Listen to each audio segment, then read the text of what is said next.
he so woefully failed to fulfill.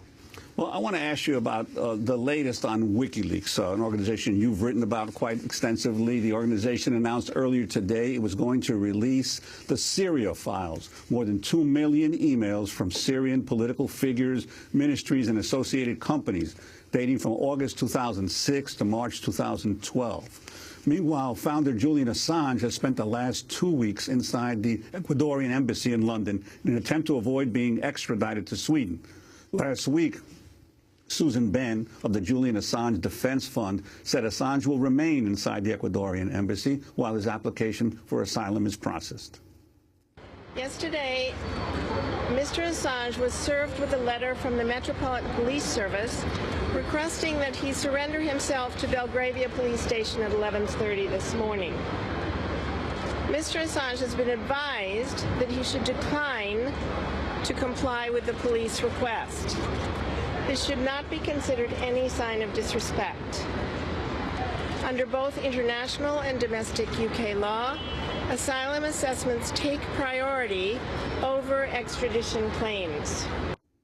Glenn Greenwald, your comments on these developments, both the files about to be or being released right now and Julian Assange's current situation. So as far as his current situation is concerned, I think everybody agrees that the allegations that have been made in Sweden, he's not been charged with any crime. These are just allegations. They're obviously unproven, are serious ones and deserve to be taken seriously. And the hope of everybody is that he will be able to go there and vindicate his claims of innocence or have a judicial process ultimately adjudicate them.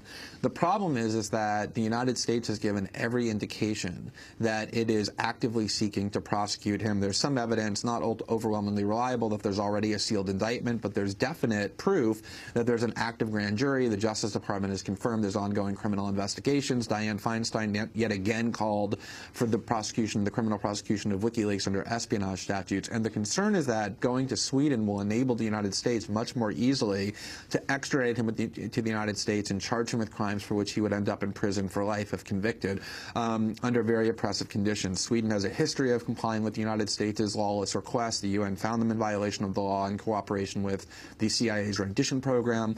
Sweden is a small country, and so what those of us who defend and support WikiLeaks have said, and Julian Assange ultimately said himself, was that the solution is very simple. Simply have the U.S. and Sweden agree that his going to Sweden will not result in his extradition to the United States, and within the next 5 minutes he will get on a plane to Stockholm to go and confront these charges. It's never been about evading those allegations. It's been about not letting the United States engineer his extradition for things that are plainly not crimes, things that the New York Times and other media outlets do every day.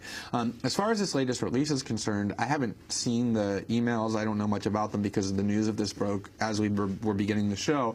But what I would say is it simply underscores the reason that WikiLeaks is so valuable. The ability to blow holes in the wall of secrecy behind which the world's most powerful actors function is something that newspapers have a great deal of difficulty doing because they're subject to the laws of their state.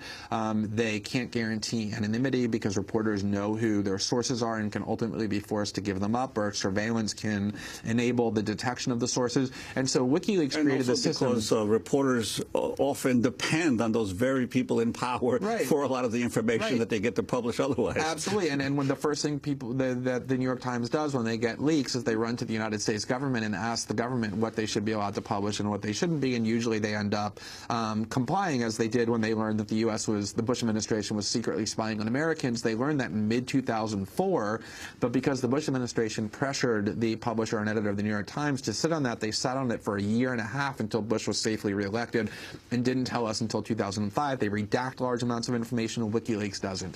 So it's a crucial model for transparency. From what I can see, this leak implicates both the Assad regime and the opponents in Syria, about which reporting has been very incomplete. Whichever side you are on in the Syria debate, you should want more transparency and more information. And from what I can tell, yet again, WikiLeaks has done what media outlets can't do or won't do, which is shine light on things that are operating in the dark. I want to ask you about, you're a constitutional law expert. I want to ask you about some recent Supreme Court decisions. Last week, of course, was a big week for the country, and the Supreme Court decision on the Arizona law and as well as on the health care law.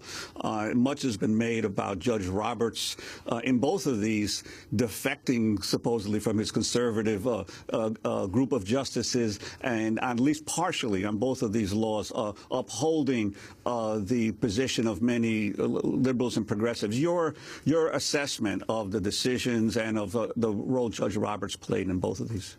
So I think the immigration decision has been misunderstood more so than the other important cases like the campaign finance and healthcare cases, which have received a fair amount of attention.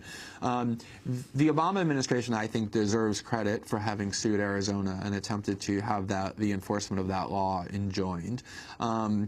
The problem is that although it was depicted as a victory because 3 of the 4 provisions before the court were enjoined, the most significant one, which is the show your papers provision that allows and compels police officers in Arizona to demand that immigration papers or proof of immigration rights be shown basically by anyone they decide they want to demand it of, was upheld.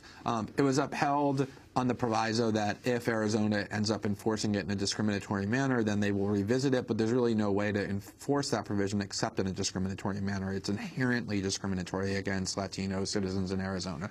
And I think, you know, while the Obama administration deserves credit for having brought that suit, the crucial part of why that case ended up being decided that way, that provision ended up being protected, was because the only issue that the Obama administration raised to challenge these provisions was that it was conflicting with federal law and that the federal government has supremacy in these areas.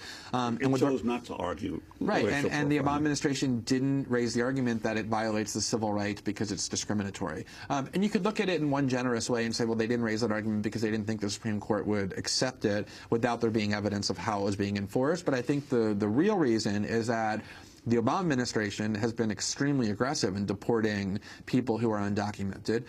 They have programs where they deputize local sheriff's departments and essentially encourage them to engage in this very behavior.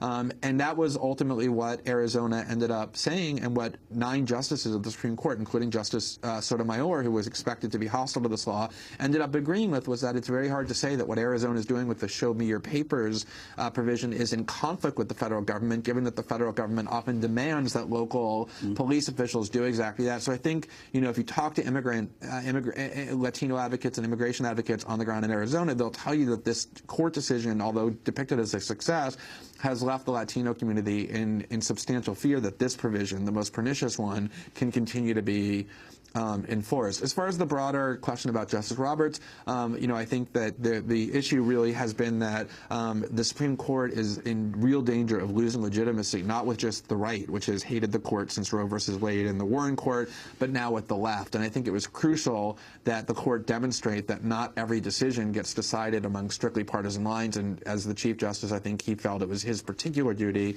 to save the court's reputation.